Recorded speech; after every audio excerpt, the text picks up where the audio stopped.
Any feedback? I might stand over here actually. Anyway, so yes, thank you for having me.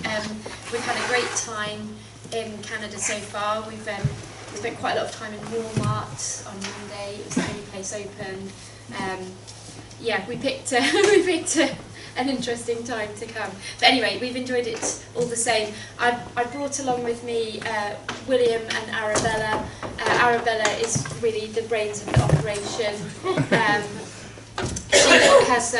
So far she has secured us lunch in at least one cafe from wandering around and talking to people, so she's a good asset.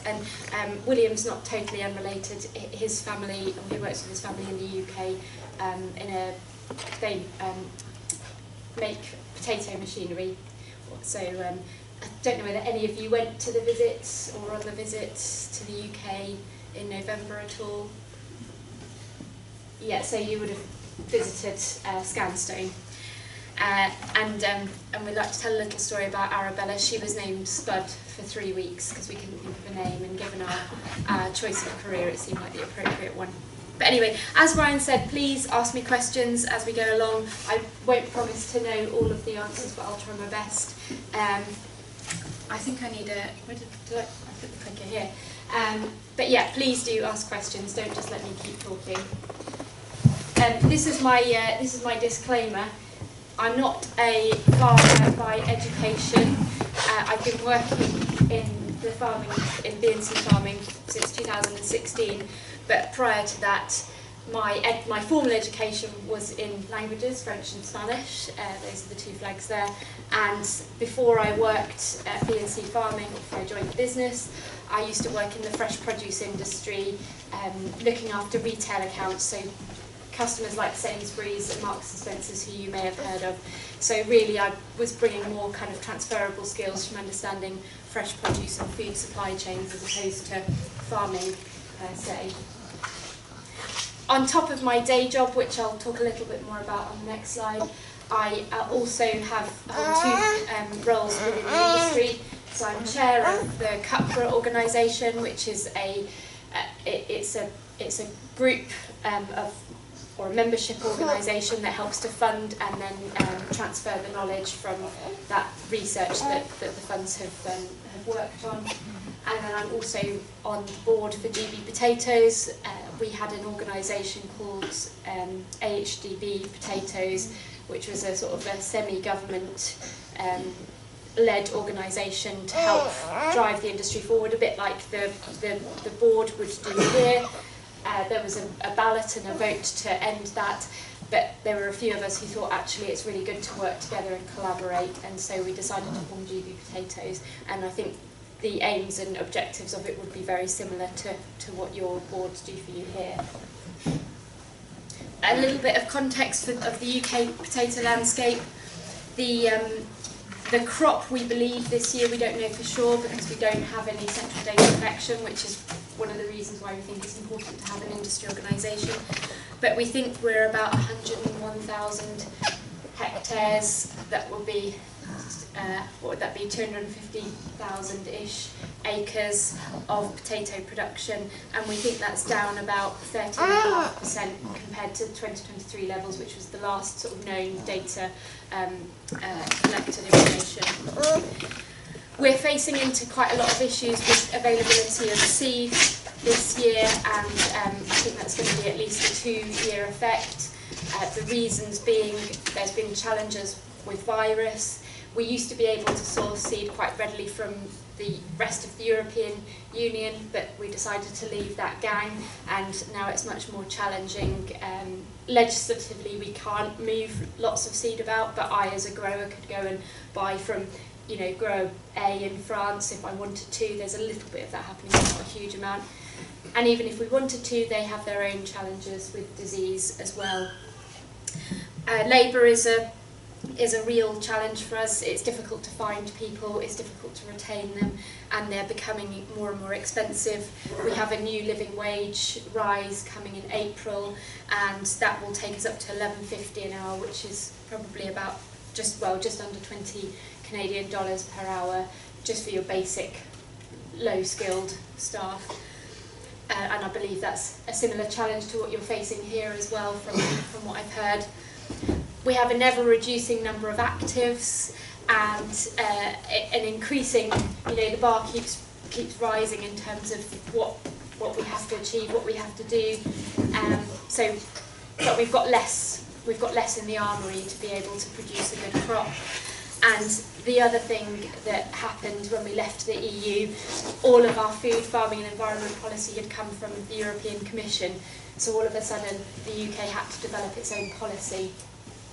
We used to receive area-based support or subsidies, which was a little bit about how, doing some good things as well, but really was dependent on the area you farmed. You got paid a subsidy proportionate, and now the new policy is it's public money for public good, so we really have to be seen to be doing something for that money, and sometimes the income that you get from what you have to do to get it, there's nothing really left after it. You're not earning a huge heap of beans from it.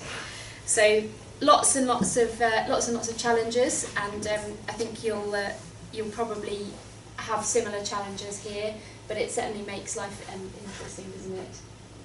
In terms of where we are, I know there was another trip to the UK in 2019, which some of you may have been on, and you might have come to our business then. I wasn't there, my dad did the tour, but so in the context of the UK, we're about 2 hours northeast of London, and about 3 hours east of Birmingham, and then just sort of zooming in, that's roughly where our main base is. But in terms of the farming area that we're looking after, we kind of go all the way over to here, all the way over to here, up to here, down to here.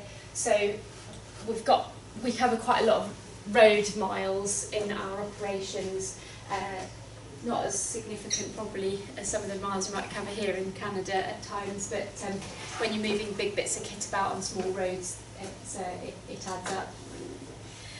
A little bit of history of the business. If you were on that tour in 2019, you would have met my dad, Sophie Bambridge. So he started the business as B&C Potatoes back in the late 90s, and he did that after he completed his Nuffield scholarship. He came back to his employer and wanted to start his own business. He actually ended up going into partnership with his employer, David Crane, and that's how the B&C is, that's how they came up with that, just their surnames.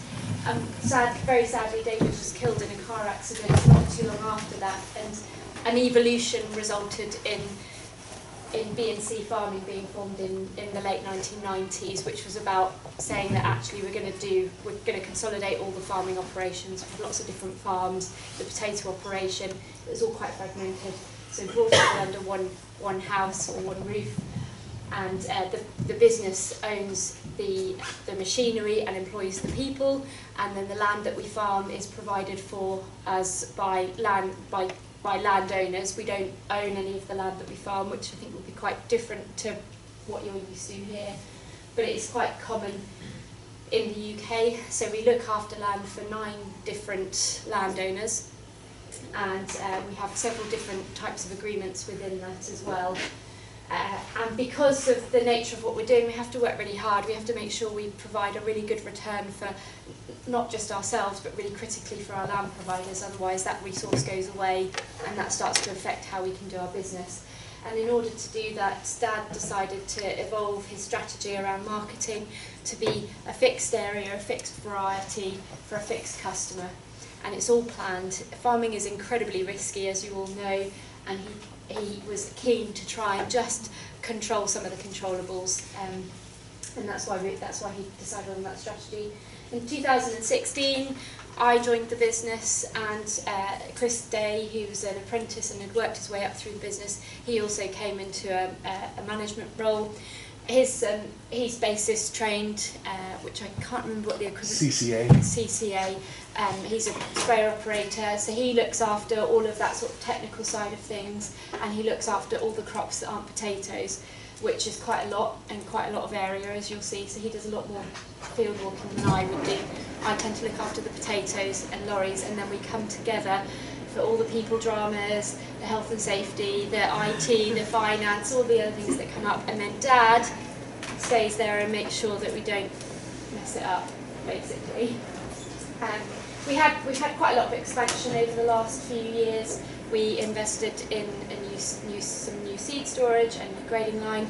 We started to grow seed for McCain directly. We had been processing crops for them for a while, but we started growing seed for them about 5 or 6 years ago.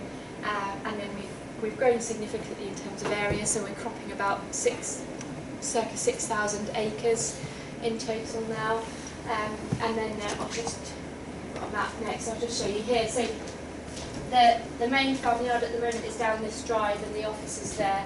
This is all the sort of the potato operations. So we've got seed storage here and here, seed grading there, ware storage, ware processing storage here and here, and then grading for processing there.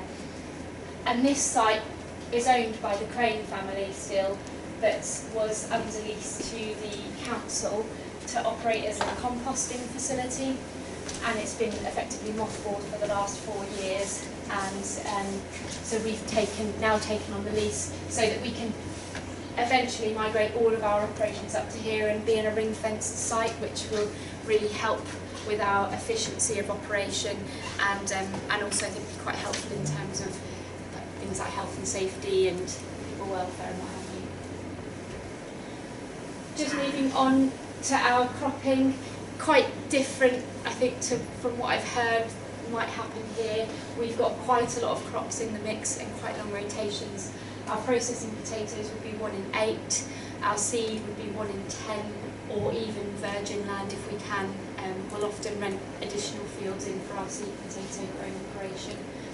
And then with almost every crop that we grow, I don't know how well you can sort of see it back there, but for example, wheat here, we're growing quite a large chunk of feed wheat, but then we're also growing seed wheat.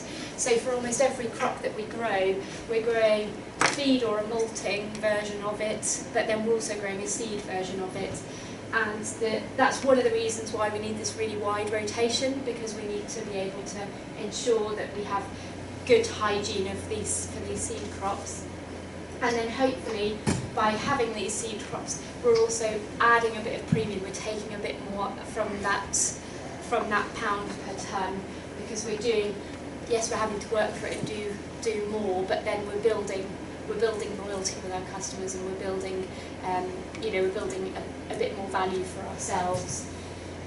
And the reason really that we can do this is because we have that history, that culture within our team from the seed potatoes. That kind of has started everything else that we do, or created all these opportunities. We've got the number of people, we've got the head count because of the potatoes, but we've also got that understanding of it's blazing hot in the middle of August, I want to keep going with the combine, but I've got to stop and blow down for 3 hours because I'm going from a malting barley crop into a seed barley crop.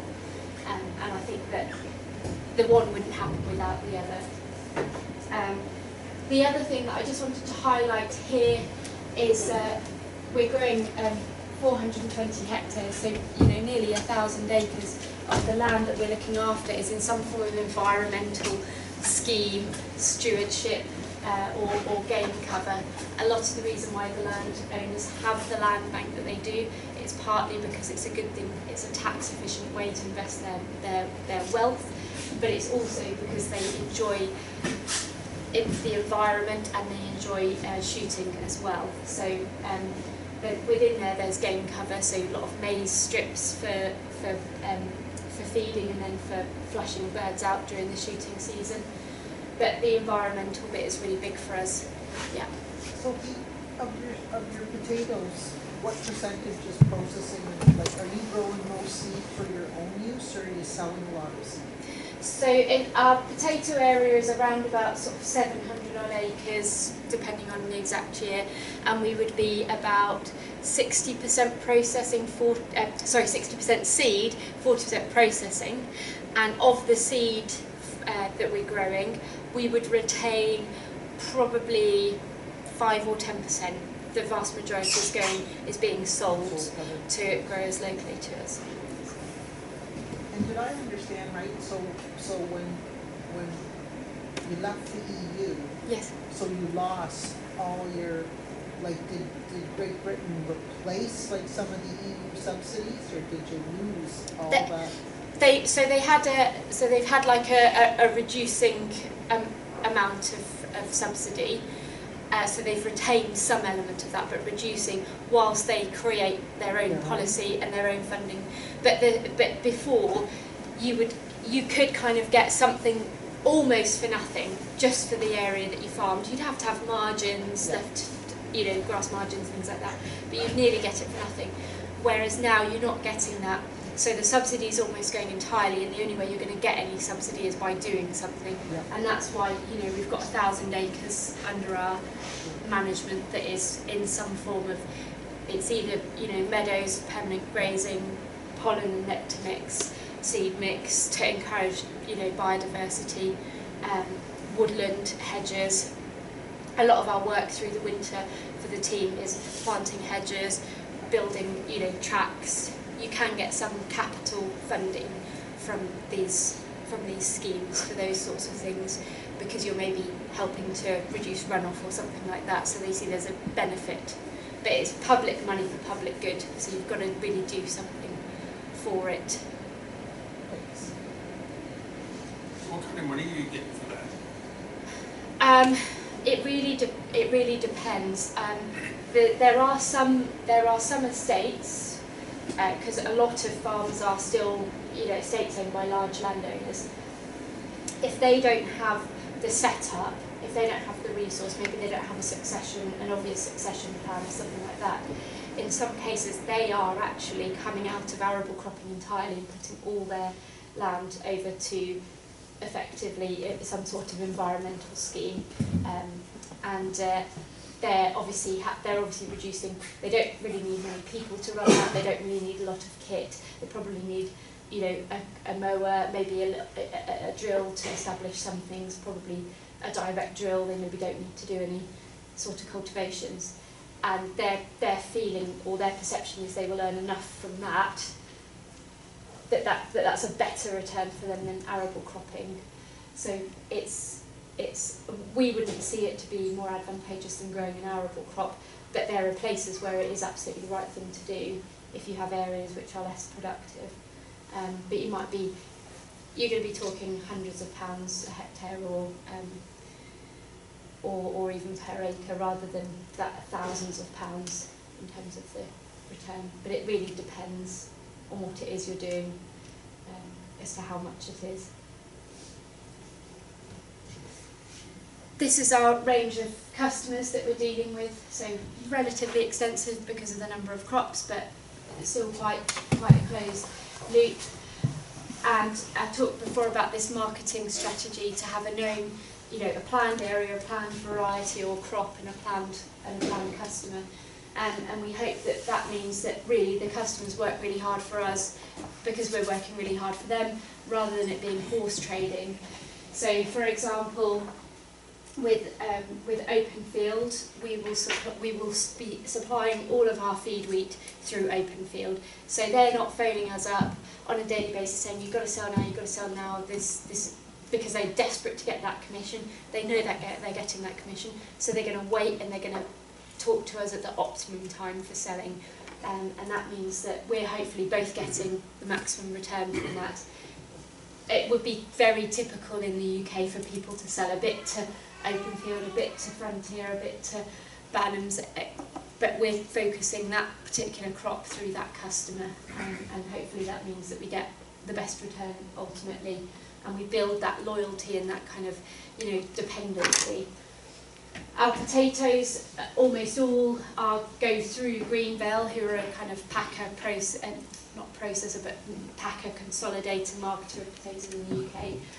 The processing potatoes will then go through Greenvale to either Birdseye or McCain, probably about 30% Birdseye, 70% McCain.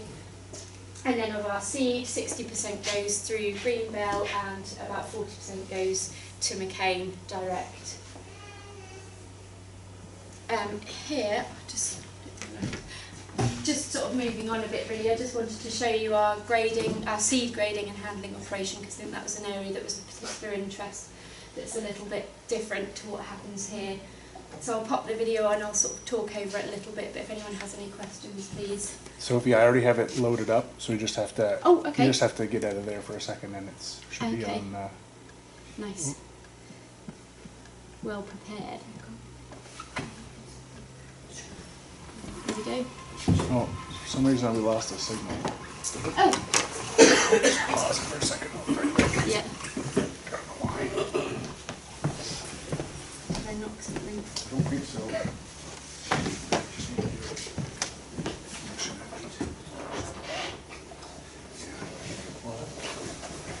You do it, it's right there, where? Should be good. I'm traveling. Oh, shit. Oh, whatever.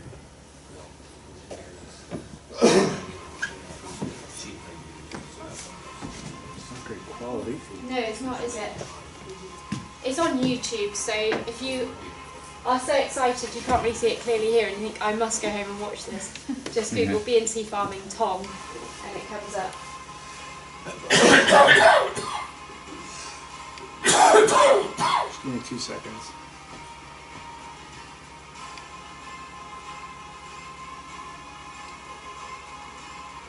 Here we go.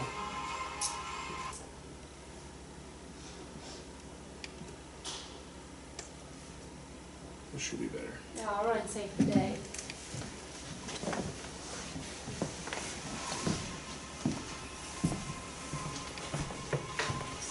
So Tom are a UK-based company. They're about an hour and a half away from us, which is one real sort of selling point for us to working with them.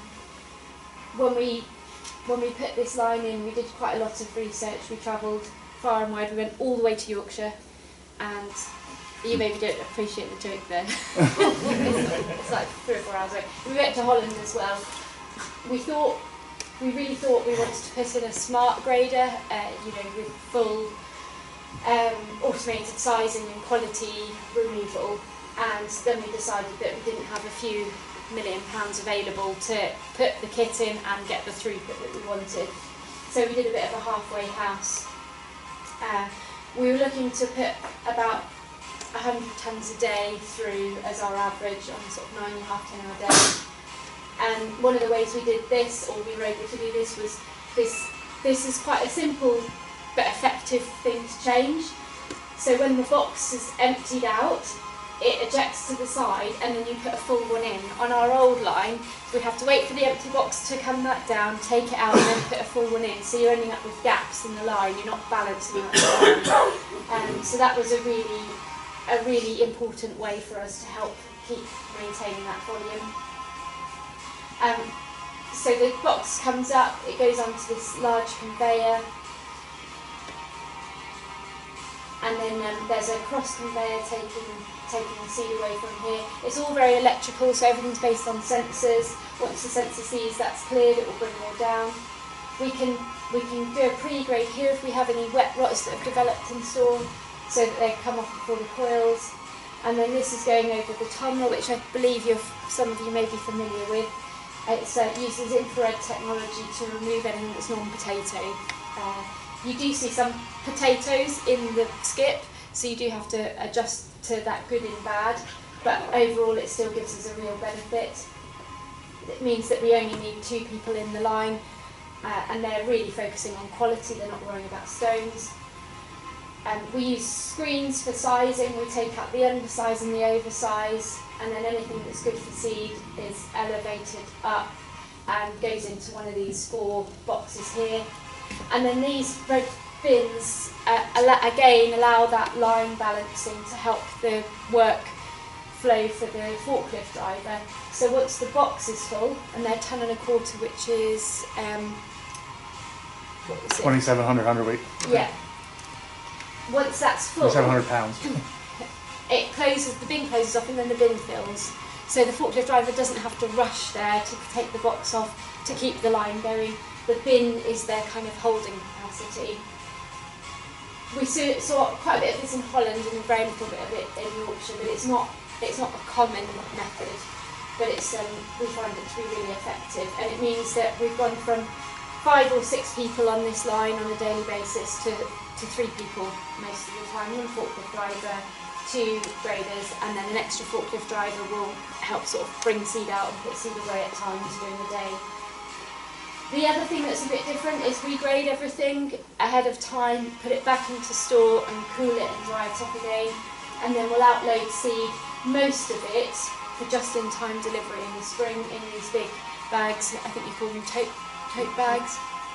So again, they're tonne and a quarter, so the same as the boxes. And that's all fully automated, so again we go from needing maybe 3 or 4 people to 2 people can run that line quite nicely. So 6 people can now run these 2 operations concurrently, whereas previously it would be a case of everyone's grading, or stop the grader, everyone's bagging. And with the challenges around labour, that was a really important thing for us to be able to do. I'll go back onto the presentation.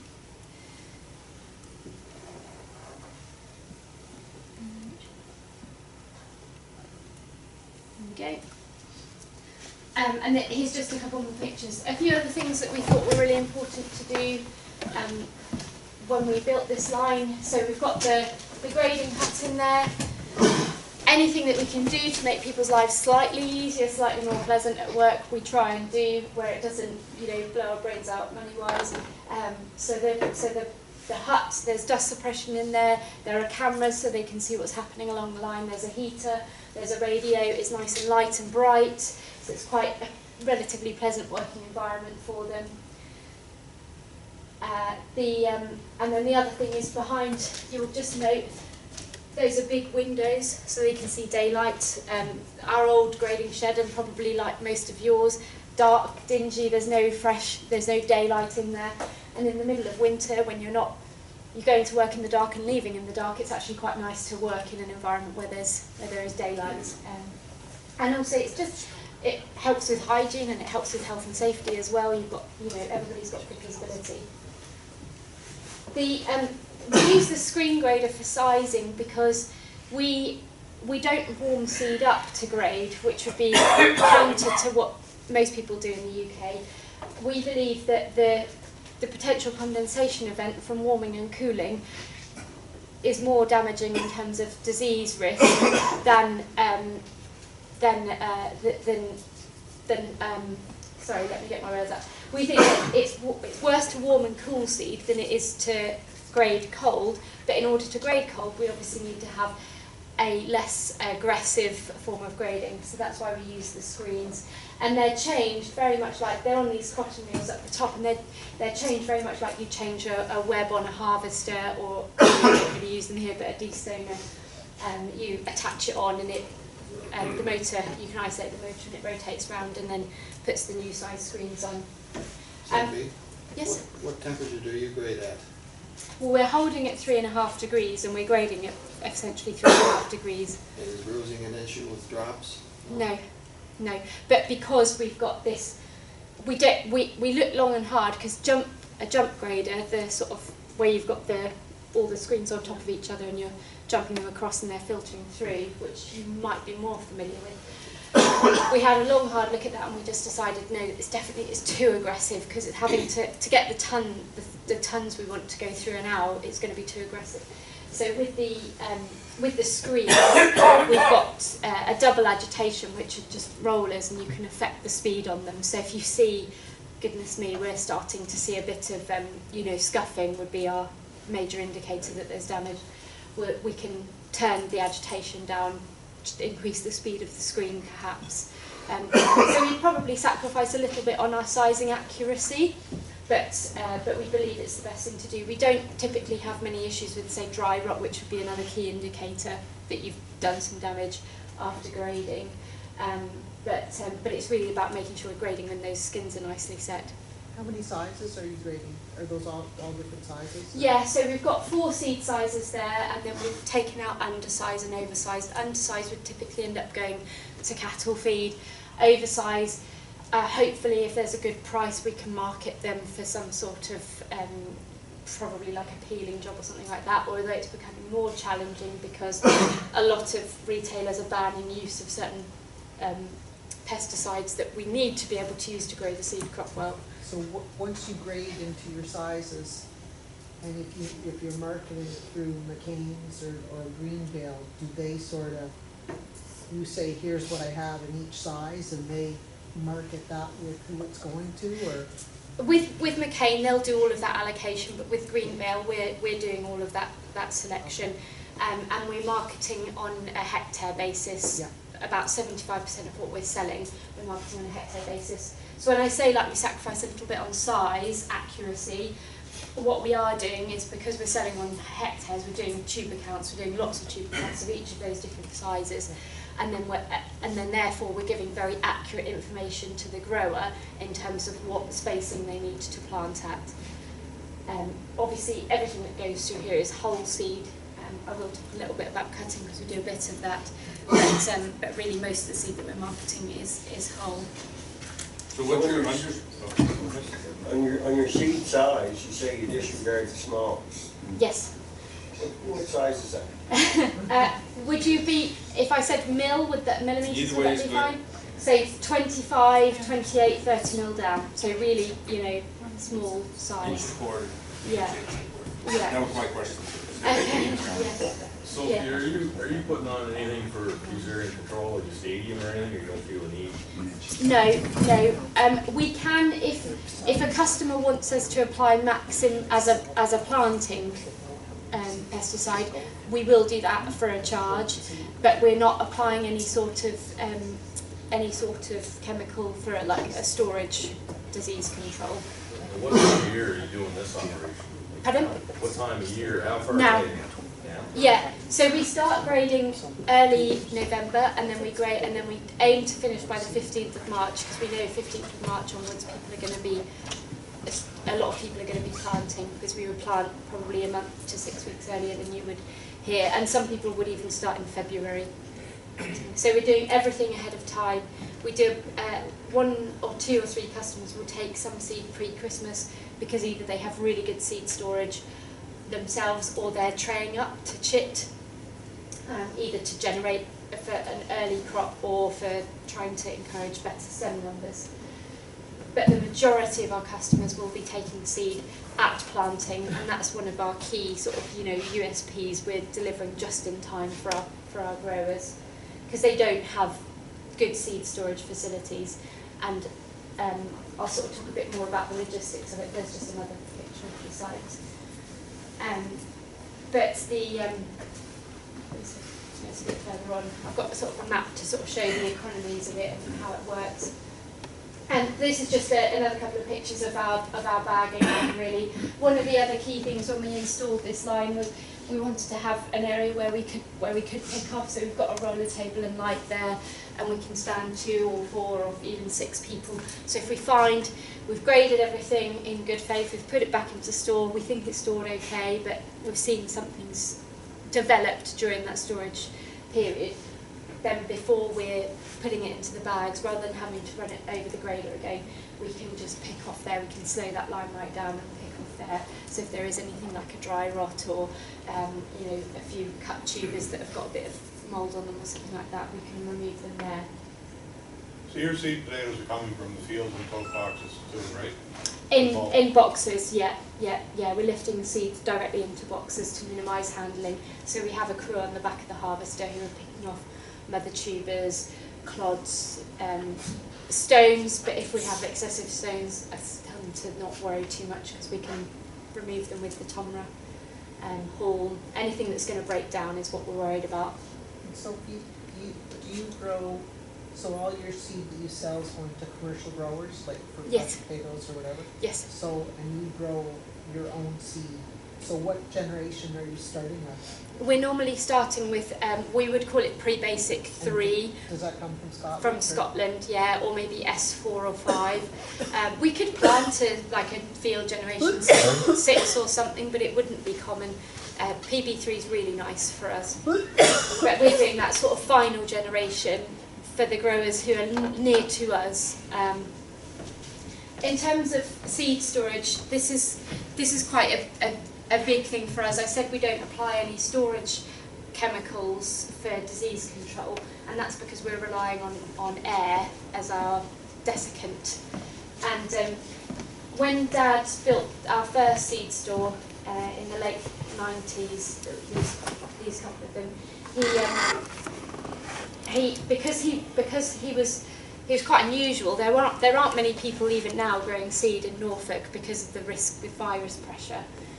So we're a little bit of an anomaly, and therefore he didn't have lots of people on his doorstep to go and ask for ideas or help. We're quite, I think much like here, people are pretty open and work together. We face enough challenges. Let's not be, tense between ourselves, sort of thing. But because he didn't have all those people to go and ask for questions and help, he referred a lot to science. And when he was building the store, the first in 2019, the late 1990s, he went to a chap called Jeff Hyde from Rothamsted University, which is one of the sort of preeminent potato research universities in the UK. And he said, what do I need to put on these potatoes to manage disease? And Jeff Hyde said, well, you just need to put air through it. And he said, no, but really, what do I need to put on? Not believing that he could get away with not using a chemical, but Jeff Hyde said, no, you just need to use air. And eventually the penny dropped. Okay, so air is the most effective desiccant that I can have. And that meant that we really focused, or he really focused on the amount of refrigeration and the amount of fan capacity that we have in the stores, because we need to be able to positively ventilate everything. We need to get air through everything as soon as possible, as thoroughly as possible, and for as long as possible. We don't need to dehydrate the hell out of the tubers and lose all of our money, but because we're selling on hectares, actually it's about tuber count, so really over tons. So a little bit of loss of weight is preferable to disease. The result of that is that we've got really well insulated stores, so our U value is 0.023. When you go into our seed stores in the middle of August, before they're turned on and before loading into them, they still feel they still feel cold, definitely. The fridges are 40 watt compared to the industry standard would be 20 watt, and the fans provide 80 cubic feet per tonne of air movement. And it's just that point. We're just relying on air, but we need to get air through everything. So this just shows the fans. Also, the fridge. As you go into like the first store, and we built 2 stores in late 1990s, and then 2 stores obviously in 2018. And then the ones in 2018 we built the same. So you walk into one store, there's a fridge left and right, they're overthrown, and then you go through, and then your second store is at the back, and you've got a middle fridge unit in the middle at the back. We're using either tonne or tonne and a quarter boxes, and you'll see how everything's hopefully nice and tight together there, and then you've got this gap here, so everything's effectively in pairs. And as soon as you've got 10 large or 12 small boxes on that back, that's your plenum chamber. You've got a fan behind it, you've sealed that, and you're getting positive air through. So when we're lifting, if we have a slow day for some reason, we're not having to wait to fill a whole side before we can get positive air through. As soon as we've got those few boxes on, that's it, we've sealed it. We put sponges on the bottom layer because there's no potatoes there, but every other tine hole there's potatoes there, and what we're relying on with that air is that it then creates this sort of Venturi effect, this movement of air to go through and dry those potatoes. And the gaps in between is obviously where they're not part of that pair. And that's just sort of shows that the backboard is the edge of the plenum chamber, so you've got that overlap. So having good forklift drivers who know how to stack a store well is really important. Just a minor thing, and I think I've seen quite a bit of this here, but you never know what's interesting or useful to people. We're growing about 20 different varieties for seed, and so we're trying to make our operators' lives as easy as possible. So we just have different colours for different varieties. Those colours then remain the same each year unless we have variety changes. On the label we put the year, the variety, the crop number, it's obviously all certified seed, and then once it's been sized, we write the size on in the gap. And every box has a label on the outer edge, top right, and then within the box, top right as well. So when you're looking at crop over the, from the top of the boxes, you can still see what's in there, which is, again, just simple things which make quite a big difference to the operators, but also, to me or the agronomists when they're having a look at the crop in store. So when I said we started growing for McCain seed in 2018, and it's applicable to what we're doing for Greenbell as well, really, but what they were looking for was an Eastern Seed Hub. So all of the kind of high-grade seed that we would have in as our primary source, and a lot of the seed that's supplied into the rest of the UK, comes from this kind of bit up here, especially up here. And McCain, Montrose, where they run their seed operation from, is here where that yellow cross is. And when they came to us, they sort of identified that one lorry, that's going to take it a day to come down to here and then a day to go back up. If they send one lorry down to us and we grow a crop this year and multiply it up, they're probably saving themselves another 5 lorries coming down, a day down, a day up. We all know how valuable transport is. There are only so many lorries around. We can then probably deliver out to us, because there is a huge amount of processing crop growing for McCain around here and around here and sort of up here. We can deliver 3 lorry loads out to our local growers from that crop that we've multiplied up. That's saving a huge amount in terms of lorries, transport costs, because we're doing that final multiplication close to where a lot of those processing growers are.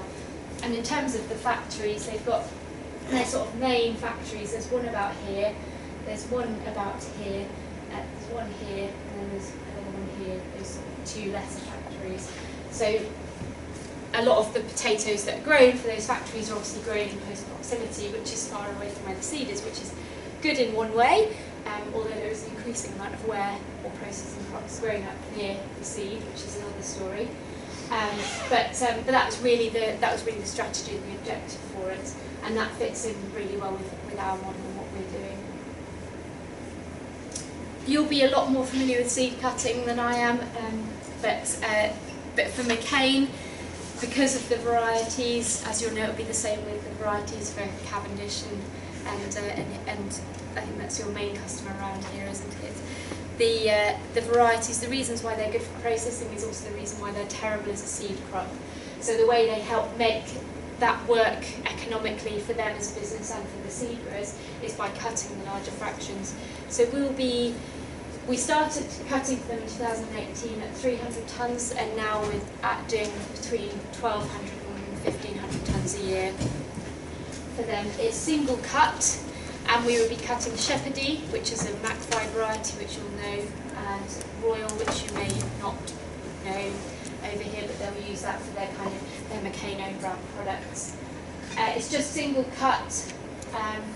We've got a hopper, so box is tipped into the hopper, goes onto a belt which splits it between these 2 cutting lines. We had one in the first year and it went okay, so we bought a second one. We made some modifications to try and help make it more effective. Underneath this guard there are 4 rotating blades, so we've got 8 blades cutting between the 2 systems, and then up here there's a kind of a gravity drip fed desiccant coming through, so there's constant desiccation, there's constant disinfection, on the rotating blades. And then we're putting a talc powder on to help absorb the moisture and going into store. And then these are just a few other bits about our sort of points of difference, what's things that we do which might be of interest to you. The picture on the left isn't terribly good, but that's just illustrating that we can apply the maxim, which I think you're familiar with here, as I mentioned earlier, which is an extra. If people commit to buying a certain amount of seed, then we'll put the maxim on. We obviously don't want to put it on unless they're going to definitely take it. And then in the middle, this is a seed density curve, so we're using this when we're working out our allocation to customers for their orders. And then the last thing is that we run 2 trucks and we deliver, so we're delivering as much as we can of all the crops that we're growing, so we're delivering in barley, sugar beet, wheat, etc. But one of our really key USPs on the seed potatoes is that we're delivering just in time to the growers. Sophie, when you do your allocation, like you're grading into 4 sizes, right? Yes. So do your customers, do they just take whatever allocation, like you're selling by hectare, right? Yes. So they're growing 20 hectares, for example. Yes. Do they care if you give them so many bags of this size and so many bags of that size, or do they care as long as they have enough for their hectarage and they'll just adjust their spacing? Do they have a preference for a size? They'll all have a bit of a preference, yes, definitely. So they might prefer smaller seed or they might prefer larger seed. We'll obviously, when we're making our decision on burn down of the seed crop, and we're digging and we're trying, we're looking and trying to optimise the number of hectares that we have grown from that crop. So we're trying to get that bell curve as sweetly as we can around that sort of 40-50 mil bracket, which is where you're going to get your optimum in terms of stem population, even stem population, and not compromise your planter speed. But we'll invariably have a chunk of 30-40s, 50-55s, even 55-60s, depending on the variety. We'll then give them a sort of a natural split of their preferred, sort of if they prefer smaller or larger. We know that a lot of growers who run Grimmy belt planters, they struggle with the smaller seed because it tends to get nipped in the belt. We run a Medina belt planter, we find actually 25-35 we can plant relatively well, depending on the variety. So we'll try and give them a little bit of a bias towards which size they want, but really they know, because when we're filling out the consignment note with information for them, we're putting on there the tuber count, the space, the recommended spacing, the population, etc. So they've got all that information. They would also have it from their agronomist or from their own records or their own experiences. They might tweak things a little bit, so it's really good to have conversations with them, because if they're if it's a late season, they might just trim down their density a little bit, or if they've got lighter soils, they might be able to reduce their density, or if they're irrigating, they might be able to reduce their density because the crop's not going to go through as much stress. So all these factors affect things. So we've got a really good starting point with our seed density curve, but that conversation with the growers is critical to then be able to deliver them what they want. But really what we're trying to move away from is somebody phoning up and ordering a load of seed, and then they get a lorry load of all large seed, and then it doesn't plant the whole area they need, or they get a lorry load of small seed and it leaves them with excess. Neither of those scenarios are very good, and that's really what we're trying to work towards. We're trying to deliver exactly what the customer needs. We all know that a 10 hectare field never works out quite at 10 hectares, but hopefully you've got a couple of 100 kilos left over, not a few tonnes left over. Go back to your seed cutter for a sec. So is that, what would be you say you're splitting those all into, what would be the largest size piece you would have coming off the end of the line? Well, ordinarily the sizes that we would be cutting have been sized at 45-55 or 55-65. So with Shepherdy you'll get a lot more variation with just a single cut, because obviously you can get rounder tubers or longer tubers, and especially where we're only obviously doing 2-dimensional sizing, you can get a bit of variation there. Is that a homegrown cutter, or is that manufactured by someone? That's made by Medina, who are now part of the Dwarf group, who I think you would be familiar with. We've made a few modifications on it, like so we're cutting from a cane, and they're really big on health and safety, and they said, look, we're just a bit worried about that gap between the guard and the potatoes there. Could somebody put their hand in? I'd like to think they wouldn't, and they couldn't, but so we've put a modification on there. We put some motors on to vibrate, and some kind of like metal pincers almost, so when they come off the belt they singulate better, because I don't know what it's like here, but for the growers, there aren't that many growers that are planting cut seed in the UK, because it's maybe, if it's 5%, you know, I'd be surprised in terms of the amount of seed that's planted in the UK that's cut. So they don't want to have uncut tubers in a cut sample, so making sure that cutting everything is really key and getting that dissimulation. And those would be pretty well exclusively going through a belt planter. You wouldn't try to put those through a cup planter. Some people will. Some people will, yes, but rare. I'd say, I don't know what the percentage would be, but an awful lot of people will be running belt planters now in the UK. You obviously get really nice accuracy of spacing with a cup planter, but you obviously lose a bit in terms of your output. And I think a lot of us are very output now because of the challenges around labour and cost.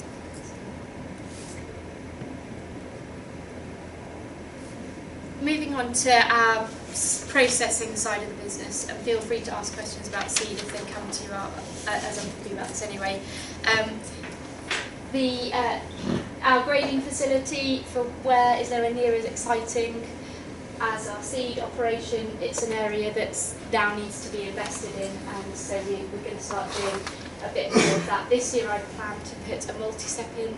The grading line is 35, 40 years old, and it's got old stars, old coils. It's hard to get parts for preventative maintenance or repair if it breaks down.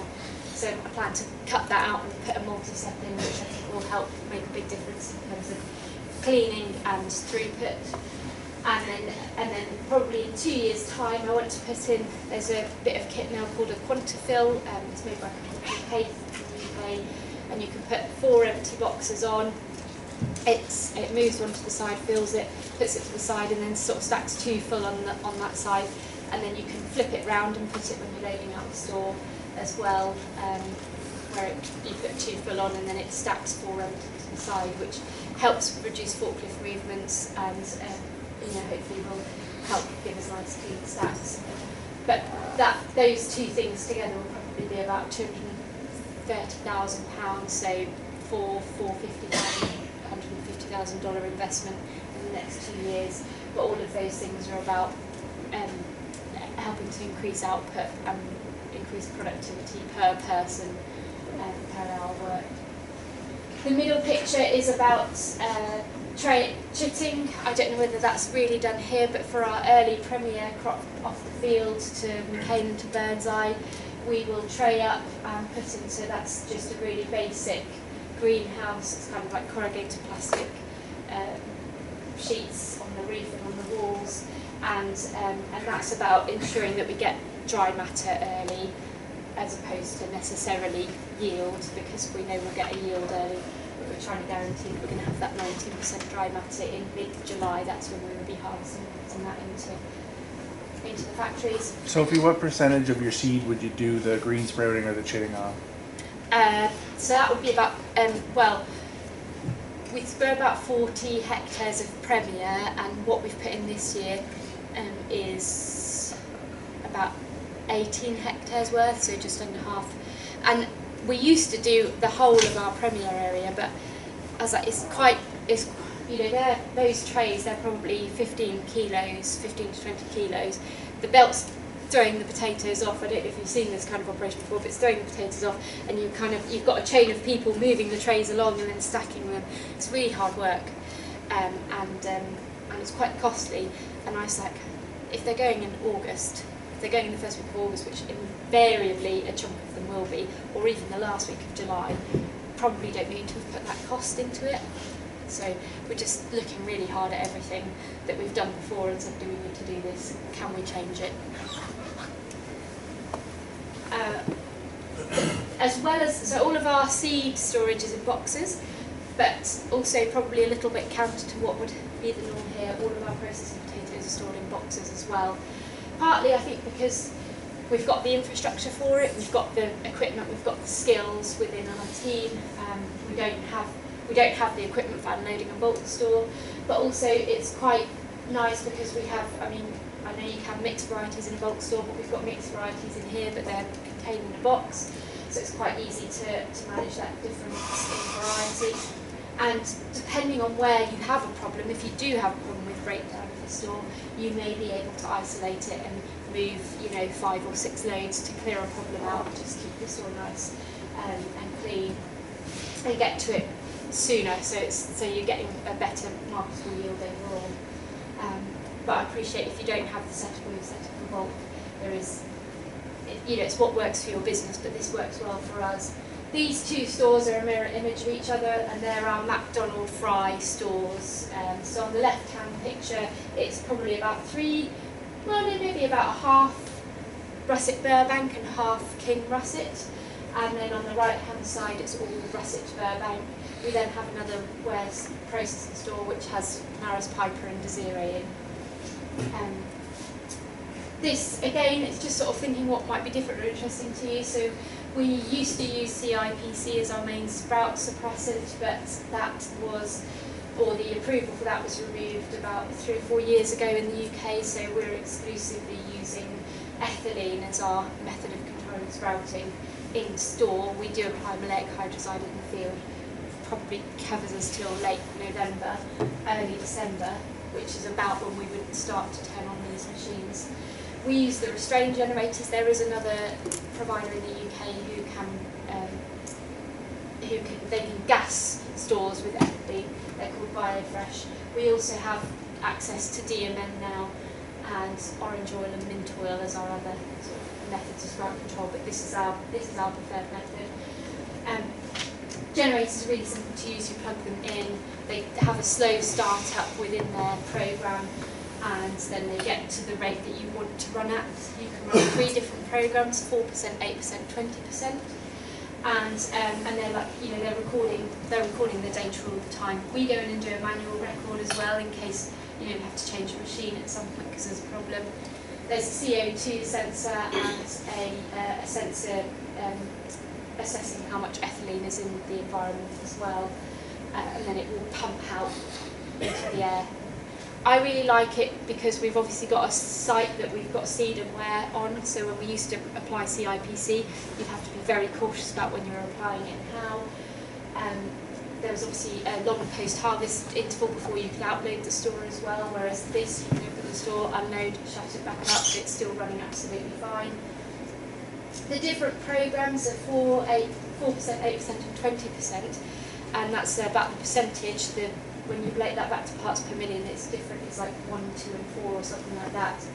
But the 4% rates I'll run in our exclusive russet store because they're so dormant, they don't need that much, just a little bit will keep hold of them. And I might use 60 litres of ethanol in there. Then the store that's got Russet Burbank and King Russet, I'm running at 8% because the King Russet just aren't as dormant, they will just get a bit of sprouting. And then the Maris Piper and Desiree are really quite active, and so I run that at 20%. But the difference is 60 litres of ethanol in the 4% and maybe 200 to 300 litres of ethanol in the 20% store, and the ethanol is £7.35 a litre. So if I can run any stores at a lower rate, then I'm going to do that because that's going to save me some money, as long as it doesn't compromise the yield out of store. And the other thing I really like about ethanol compared to CIPC is because it's so light, it permeates the whole store, so you don't have patches of sprouting anywhere. How they look on the top on those pictures is how they'll look through the boxes. So it's quite a good thing to do. The downside to it is you get a lot of fruit flies. So. Do you rent the generators or do you buy the generators? So we're paying for a license for them basically, and then we're paying a generator fee, and then we're paying for the ethanol. So they're earning their money through all of those things. You can run them in a seed store. We used to run a seed store as an accumulator store, which is a 30% program. But again, that was costing a lot of money, and we weren't really getting a good enough return for it. So we have stopped that. But that is obviously a way, depending on the variety, you can help drive stem population. Or we were using it to go to customers who are growing salad crops, but you can obviously use it then for seed. I got a question for you on go back to boxes. What do you do for cleaning them? Manual cleaning, yeah. Sounds like a lot of work. Yes, it is. We've got a crew of people who we want to keep employed throughout the year. So it's one of their core jobs. I'd like to be able to automate it a bit more though, because it's quite, especially with the ton and quarter boxes, it's quite hard work to sort of get into them and clean all the potatoes out, especially if they've had a small. So will you wash them? No, we don't wash them. No. We're sort of rotating them between inside and outside, and relying a bit on UV to desiccate everything out. But no, we're not washing. We'll also, in between seasons, we'll put Jet 5 gas through the store, and we'll have quite a lot of the boxes in there. That would also provide an opportunity for disinfection as well. But we're not washing them. So what about your humidity in the processing? We're not controlling humidity. We're not tracking it. We're not controlling the humidity. So you don't use humidifiers? No, we had one store that was set up for adiabatic cooling, where you would use humidity to help cool, but we don't run that now. We didn't really get on very well with that. So no, we've got refrigeration air. We can cool with ambient air as well, obviously. So, but no, we're not tracking humidity. I couldn't tell you what it would be. It would obviously vary depending on lots of natural humidity. Yes, yeah, exactly. So. Sophie, can you talk about your strategy with using ethylene for seed management of your seed? We don't. Oh, you don't? We don't. Yeah, okay. No. It's something we talk about from time to time. We've got some new varieties that we're growing, which are really popular and increasing, and they're quite high seed costs because you have to plant them quite thick. So there's a variety like Tyson. So the question mark with that is, could we apply some ethanol to it at some point to help either ourselves or the processing variety get a better stem population and maybe reduce the density and save a bit on seed cost, but it's not something that we've done. And like I say, our experience on that accumulated storage in the past, where we've had ethylene, has been more about supplying a seed for a salad crop, for a grower who's going to go for a salad crop. When you say salad, we know creamer. Creamer, sorry, yeah, creamer. Having to learn all the translation. I can't think that quickly. We put a lot of solar on top of our sheds about 2-3 years ago. We had quite a price hike, or quite a hike in the price of electricity just around early COVID times, sort of 2020, 2021. So then, effectively 2 years ago, we put all the solar on once we saw that first hike in electricity prices, because all of a sudden the payback, it made sense again. When we built this store in the late 1990s, there were feed-in tariffs if you were putting solar on, so there was a bit of government support to do that, so it made sense. But then when we built the next site in 2018, it just didn't really stack up. Then all of a sudden we had these price increases on electricity, and it did, and it sort of brought it back down to about 5.5-year payback. We got all this solar erected up and running just in time. We didn't know, obviously, at the time, but fortunately for us, it was just ahead of Putin invading the Ukraine, when we then saw another, we went from kind of like our day rates would have been 14 pence a kilowatt. They went up to about 22 pence a kilowatt. We thought, goodness me, this is expensive. And then we've seen like 67, 70, even higher prices than that per kilowatt since at the height of that invasion at those early stages. So they probably bought and paid for themselves 3 times over since then, although we're still paying the loan off. But really, a really important thing that we did at the time, and we've had to kind of change our approach a bit, because previously we would always we have a slightly cheaper rate of electricity between midnight and 7 AM. So ordinarily we used to run our fridges overnight because it's cheaper electricity, and it's obviously cooler as well, so they're working less hard. But now we've flipped that around, and we're saying, if we're generating during the day, we've got to be using that.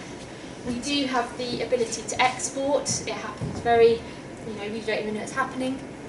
but obviously we're selling it at about a quarter or a third of the value of what we're buying electricity in. So every kilowatt that we can use ourselves is obviously preferable to any kilowatt that we export. Now, if I wanted to, I could spend all day in my control room in the new grading shed now, because I've got really good setup there.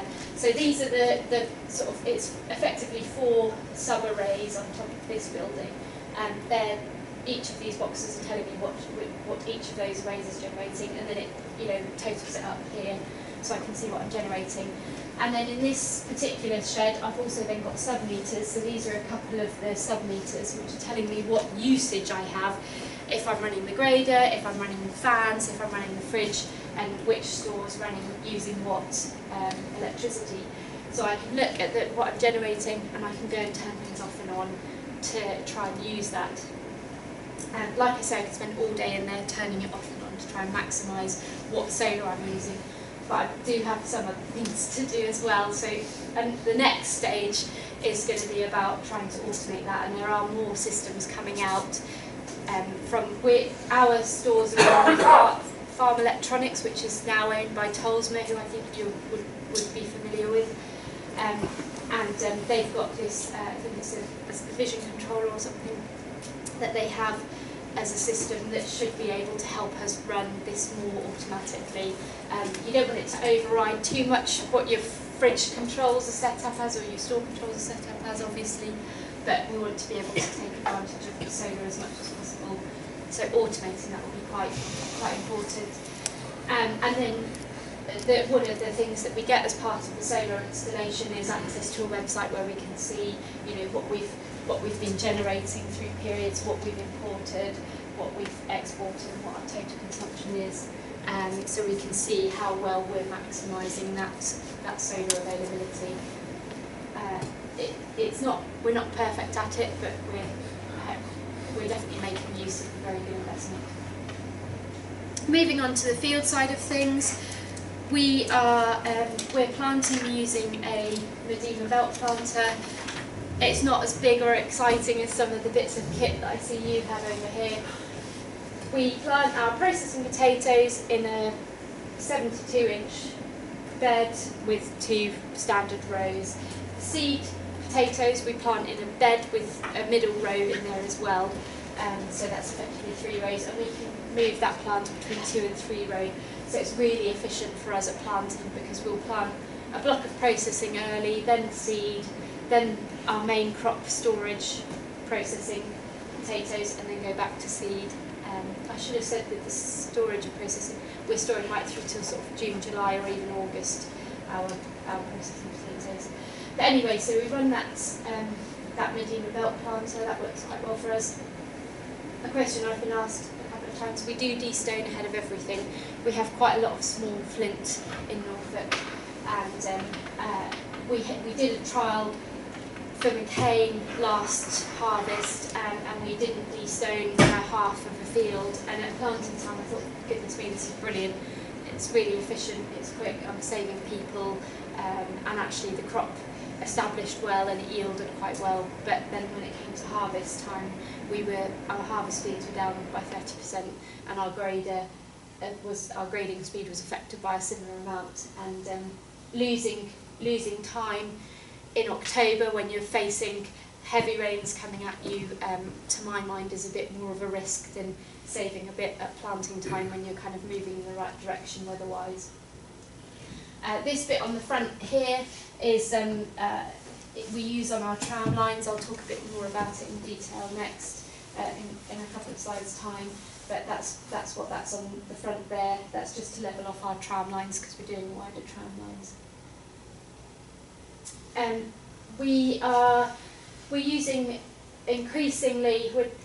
We obviously want to understand our soils a lot in general anyway, but because of the work that we're doing with McCain on their trials work, we're assessing our soils against this FES score, and these pictures don't probably come across terribly well, but what I was just trying to show is that this would be a range of fields or soil types that we would be growing potatoes on. So from the left-hand side, very light sandy soils, very friable, and then across to 4, quite a lot more clay content. Our range would be sandy loam to loamy sand and sort of bits in between. On the farm that we're looking at, the farms that we're looking after with the other crops, we'd see even lighter than that and even heavier than that, but that's probably about the range of what we would be growing potatoes on. What's your range on organic matter usually, Sophie? 1s, 2s, 3s, I think you'd use as the... Yeah, So you've got it anywhere in between there. yes, yeah, we would have some that, especially on the lighter soils, they don't retain so much, do they? Right. But then on some of the stronger land that's been consistently, had a good amount of muck applied and is able to hold on to it, then we would see the higher scores. In terms of spraying and crop nutrition, we will sample our soils ahead of every potato crop and every sugar beet crop. So we're probably about, say, 1 in every 4 years we're sampling the soil to understand pH, nutrient content, etc. And on our farm we try and do as much as we possibly can. So we're applying, on the right hand side there's not a terribly good picture of a muck spreader, but we would be applying, depending on what we have available on which farm, we would be applying cattle muck, maybe horse muck, not terribly nutrient dense, but a lot of the farms are looking after, they have a livery yard, so that's part of the quid pro quo of what we're doing for them. We have access to a lot of poultry manure as well, so we put quite a lot of poultry manure, some compost. We also put lime on through that ahead of a sugar beet crop, which is a byproduct of the sugar beet process. And then we have our own sort of granular fertiliser application. We can apply liquid fertiliser as well through the sprayer. Normally ahead of potatoes, we would always have used a suspension fertiliser, which we had applied by a third party, but that organisation, Omex, that company, they've decided they're not going to do it. It's not going to be viable for them. So this year, for the first time, we're actually going to apply blends, and we have a contractor who's going to be applying it for us because we don't have the kit for it. We'll see how we get on with that, and if it works out well over the next couple of years, then we'll look to invest in that machinery ourselves and do it ourselves. But that obviously has an impact on workload ahead of those spring crops. The sprays that we run, 2 36-metre Horsch trailed sprayers. Let me go forwards a bit actually. One thing I just want to say about with McCain, we're doing trial work for them now, but before that we would visit their trial sites and see what was going on. And one of the key changes that we made to our management practice when we, as a result of what we saw there, and sort of to coincide with us buying these 36-metre sprayers, is because we're on a 72-inch bed, it doesn't work out quite perfectly into 36 metres, so we end up with a bit of leftover area. And where we've put that into is in the wheelings for the sprayer tram line. So we now have wider wheels, 560-metre wheel used, which helps a lot with reduced compaction through those wheelings. Obviously at 36 metre we used to be on 24 metre, so we've got a reduction in the overall number of tram lines, which is helpful. We see much less damage to crop, certainly until you get to really full canopy, then you'll see a bit of damage obviously, but in probably 3/4 of the growing period you see very little damage, and therefore a reduction in disease and an improvement in yield. And I talked about the road miles as well. We used to run self-propelled sprayers, but the sprayer operator can get round so much more quickly and efficiently with the trailed machine, with the tractor pulling it, than with the self-propelled. He feels more stable on the road, and we have a benefit in the field as well.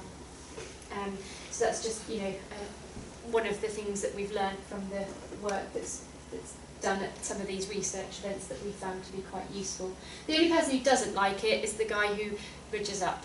He doesn't like it because he has to ridge up he has to fold up and ridge up the spray at the tram line separately, and then that front bit on the front of the tractor that's got the desoner on, he just puts that down, and that just kind of settles out those wheelings there on the wider tram line. And then do you go break up those tram lines after the crop, like in terms of like decompacting or anything like that? We would normally subsoil after all of our potato fields, but on tram lines like that, in a cereal crop, we would subsoil the tram lines, yeah. Just sort of skipping a little bit back and forth, but another thing that Ryan asked me to talk to you about was virus management.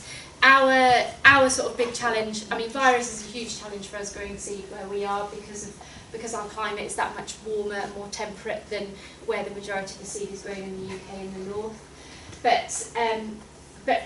But more specifically, our issue would be PVY, O and N would be our challenge. I think it's NTN for you here. Up in Scotland, they would struggle with PVY a bit, but also leaf roll now increasingly is a problem for them.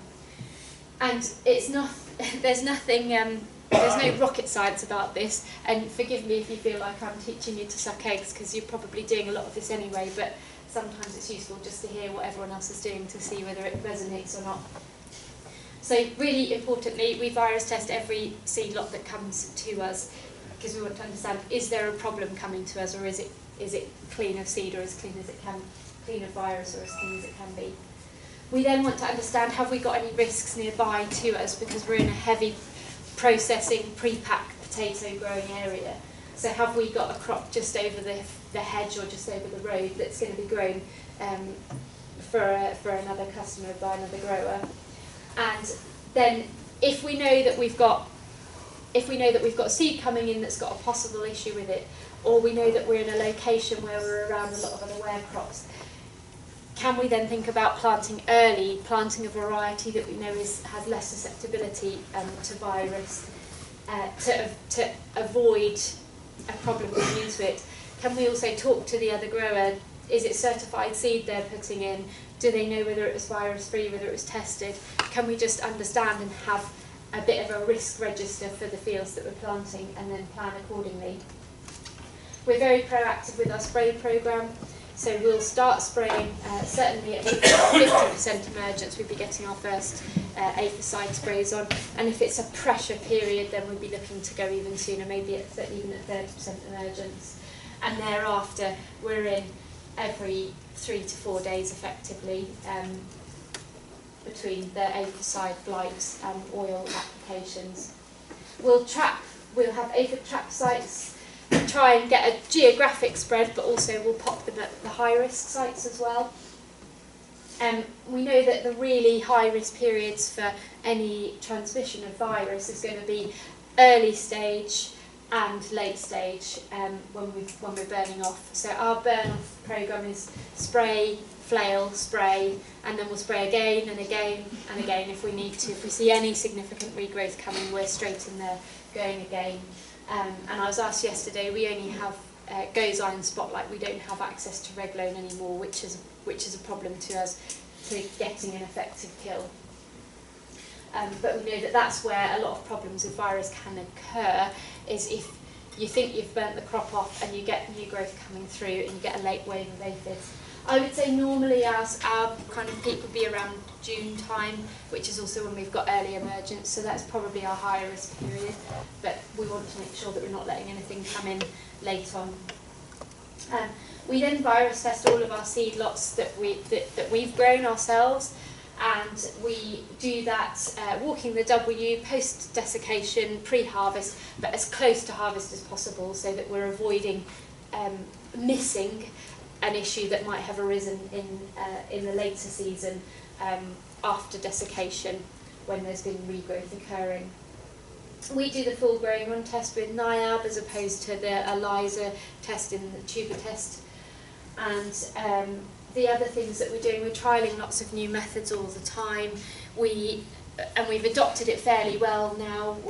We worked or trialled planting a spring barley margin around a field in a high-risk site, and we do that fairly systematically now. If we identify there's an area, a variety, or an area where we think we're going to have a potential problem, we would normally plant all of the headlands. We do 9 beds around the headland because of the sprayer.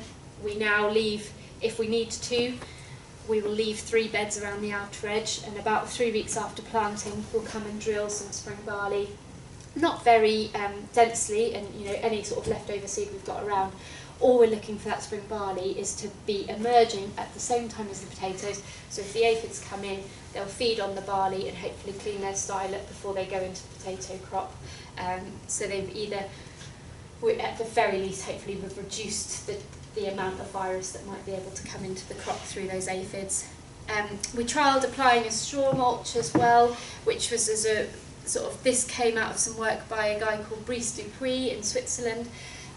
He worked on spreading straw mulch over the crop post-planting, pre-emergence, to effectively act as a camouflage, so that the aphids are confused. They don't know what to feed on and where, so they don't feed in the early emerging potato crops.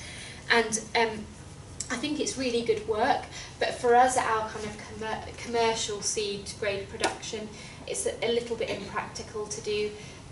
There are also lots of other just really minor practical things, like what happens if it's windy when you want to put it on, what happens if you get a wind just afterwards, the straw can blow away, what straw do you use? You don't want to invite other problems onto your farm, particularly if you are growing a lot of cereal crops. You don't want to be bringing blackgrass or anything like that in. So that's another consideration.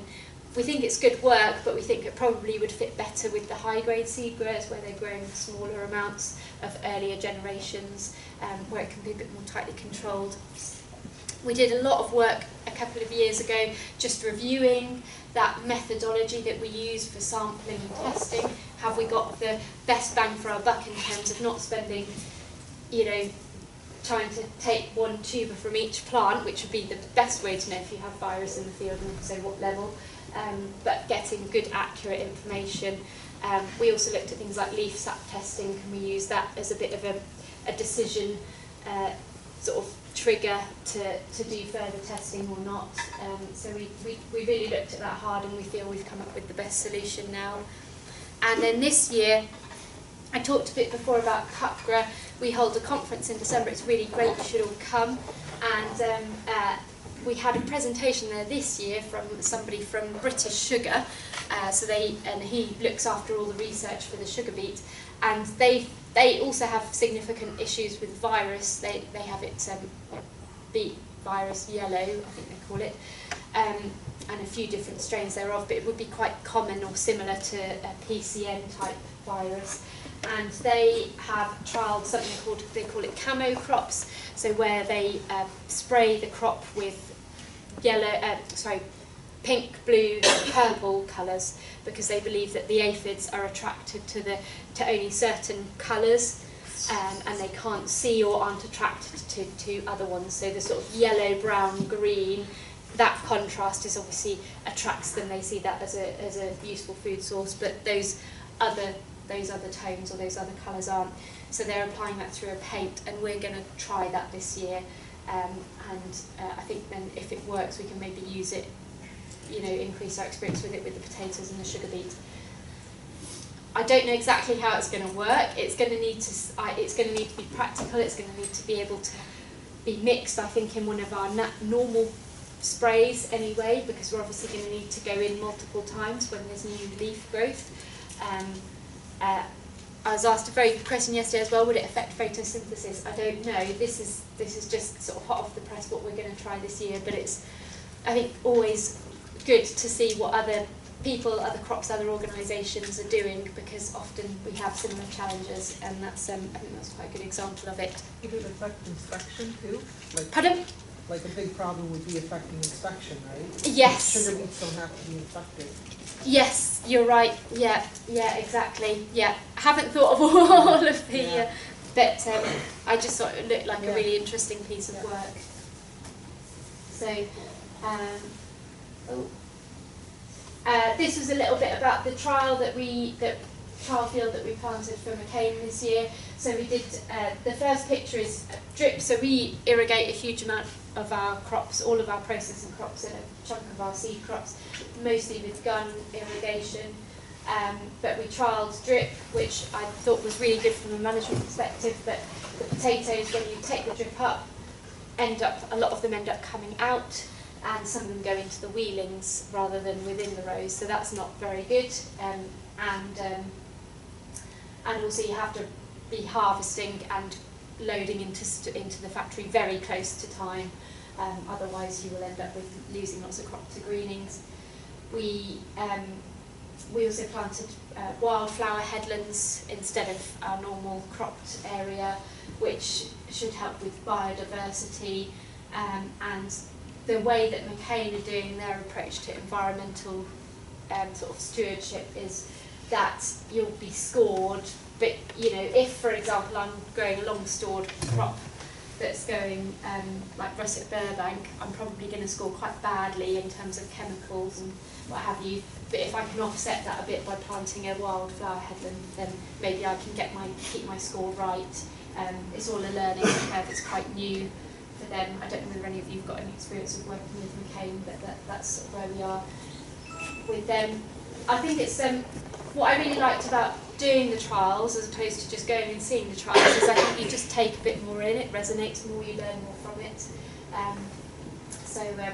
Yeah, just interesting some of the other things that we're doing with them, and this is where we did the sort of non-destoned area, so we had kind of 4 treatments within the field effectively. Harvesting, we run two-row self-propelled Varatron 220s. We will harvest everything with those. They're a little bit of a compromise in some ways, because if we could have a bigger machine with bigger bunker and maybe need fewer trailers for our processing business, but again, I'm not a millionaire, I haven't got loads of money to spend on equipment, so I need my 2 harvesters to be able to go between processing and seed. We lift all the seed into boxes, and if I had one of those really big bunkers with the really big flights, I'm either going to end up with probably 200 kilos too much in that box or 200 kilos too few, and optimising my box fill is really critical, because that's going to help with my airflow and my quality in my seed store, and it's also going to optimise my seed storage as well.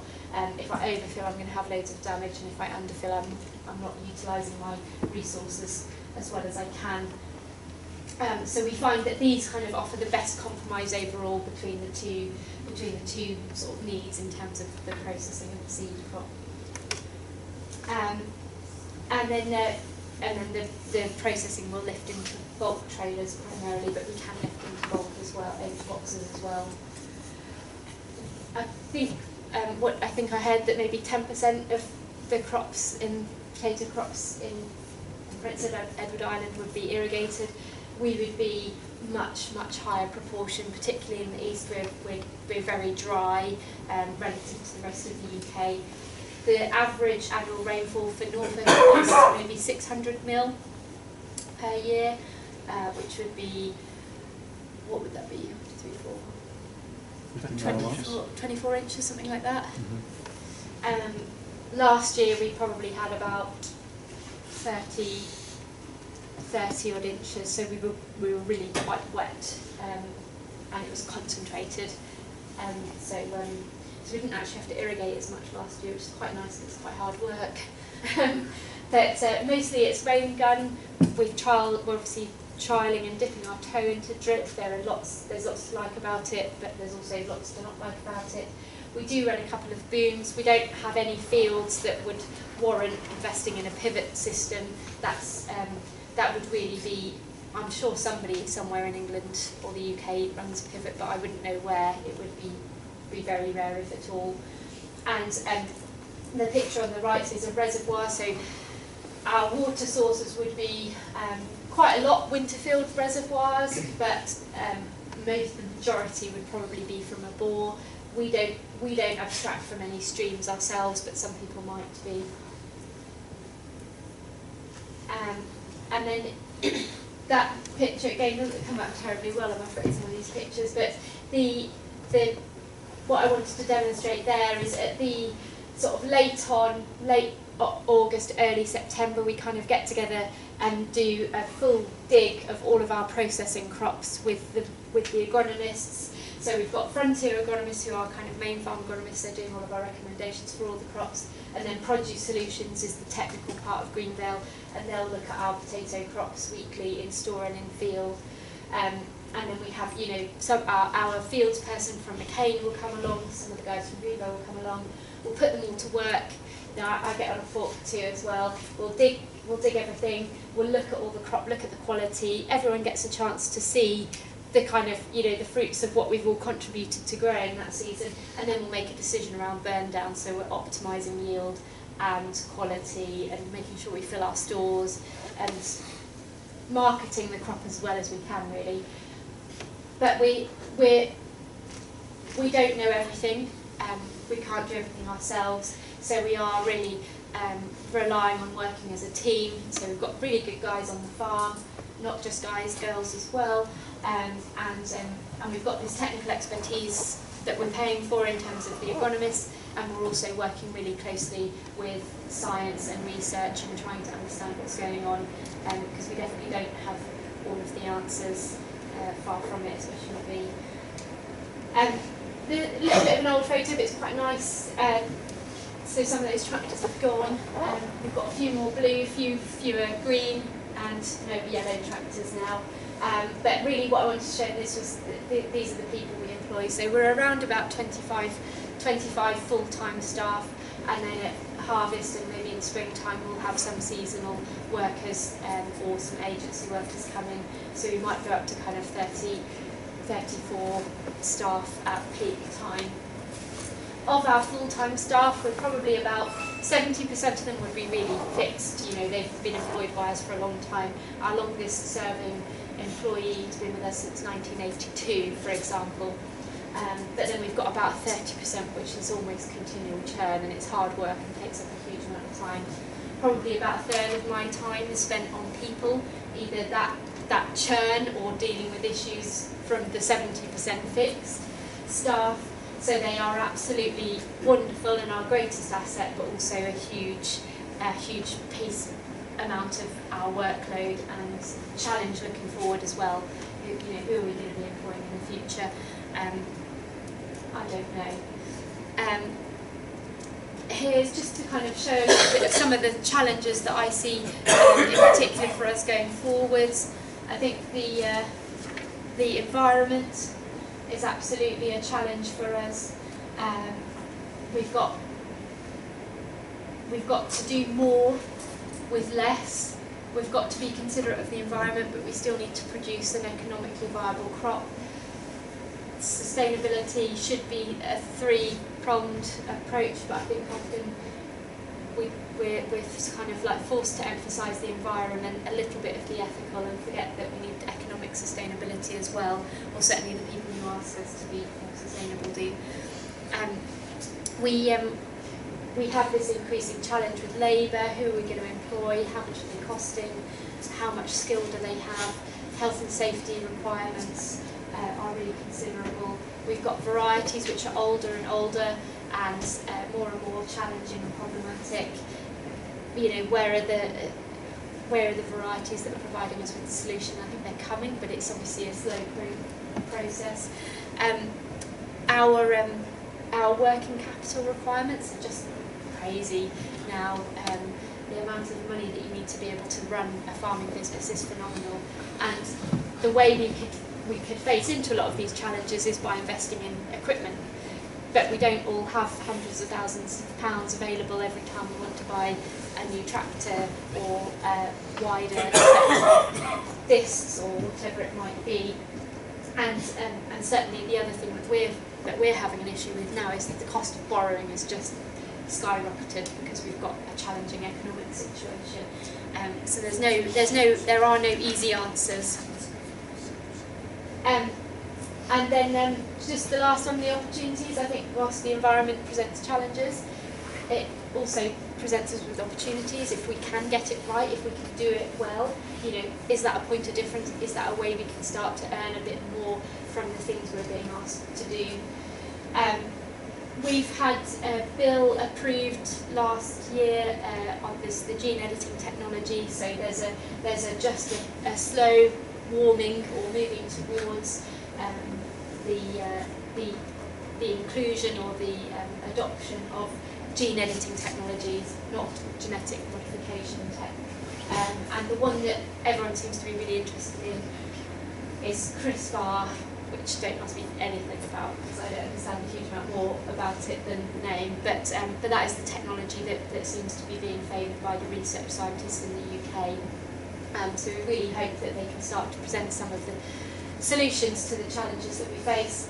And it's not the holy grail, but it can do a lot. And then as much as I love all the people who work for me, they do cause me some headaches. So when can I get some robots or some drones to do the work for us? Or is that what's going to make agriculture an exciting career for the next generation, because they are the tech generation, and if we can make it like a computer game where they want to come out and learn how to sow a field. That's it, thank you. If you have any more questions at all, please do ask. Back to the de-stoning of your land. Yes.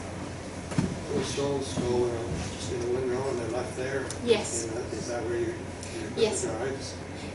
Yes, yeah, it does. Yeah, so it creates a bit of a track in a way, but yeah, they're just windrowed. We don't remove them, which I think would be more common here.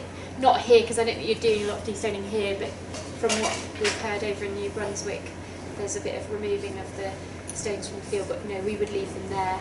How many crops do you have to do every one? We de-stone everything. Don't the stones keep piling up, or do they stick away? No, they don't. No, only on potatoes, not on not on every crop. So it's 1 in 8 years, or 1 in 10, depending on whether it's processing or seed. And then when we come through a subsoil and go through with the next crop establishment, I'm sure they don't go immediately back to where they were, but over time they do. And I think if we were to remove them over time, more would rise up anyway. And when we did the non-de-stoning trial, you'll think this silly, but we took everything back to the field. So we just had big piles of stone, which is why we're kind of like, well, how is it going to work if we don't de-stone a proportion of our land? But it does make you think. We felt we'd optimised as far as possible our de-stoning. We're not overdoing it. We're trying to make a bed of about 10-11 inches to get our seed piece just bang in the middle there. A lot of people would be going at 14 inches, but we understand from the research done by, funded by Cuthbert and Cuff, that we don't need to be doing that. So we felt we've optimised as far as possible, but it is a lot of diesel burned, it's a lot of soil being moved, sieved that maybe doesn't need to be.